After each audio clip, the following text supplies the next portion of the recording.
ভাইয়া তাহলে কালচারটা কি আসলে হচ্ছে সর্ট অফ নিজে থেকে গড়ে ওঠে নাকি হচ্ছে এটা ইনস্টিল করা যায়, মানে কোন পয়েন্টের কথা এসে বলতেছি, লাইক হচ্ছে ধরেন যখন হচ্ছে টিমটা অনেক ছোট, আপনি টিমের সাথে খুব হেভিলি ইনভলভ, তখন ন্যাচারালি এটা হচ্ছে আপনার ইফেক্টটা সবার উপরে পড়বে বা কালচারটা ওইভাবে আসলে গড়ে উঠবে।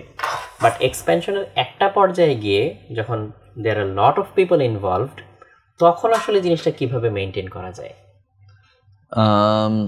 That's a good question. Think first of all হচ্ছে যে প্রথম থেকে যখন টিমটা ছোট, সেখান থেকেই হ্যাভ টু মেক শিওর যে আচ্ছা আমরা এই কালচার।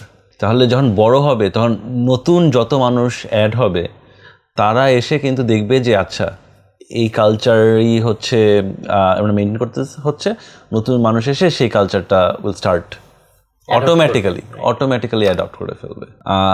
সো যখন একটা ছোটো টিম থাকে কালচারটা অনেক টাইট থাকে, হ্যাঁ আস্তে আস্তে বড় হলেও কালচারটা কিন্তু ঠিক থাকে।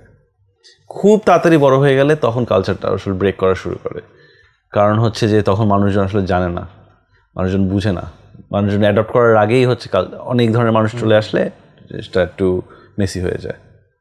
So I think at one point, হয়তো প্রথমেই না, আমি বলছি না যে প্রথমে আমাদের একটা ডকুমেন্ট লাগবে যে এটা আমাদের কালচার, কিন্তু একটা পর্যায়ে যখন টিম সাইজ আমার 20 জন থেকে 30 জন হয়ে গেছে, তখন ইট মাইট বি ইম্পর্টেন্ট যে আমার কালচারটা কোডিফাই করে ফেলা যে এটা হচ্ছে আমাদের কালচার, অ্যান্ড এটা বারবার হচ্ছে রিমাইন্ড করা সবাইকে যে আমাদের কালচার হচ্ছে এটা।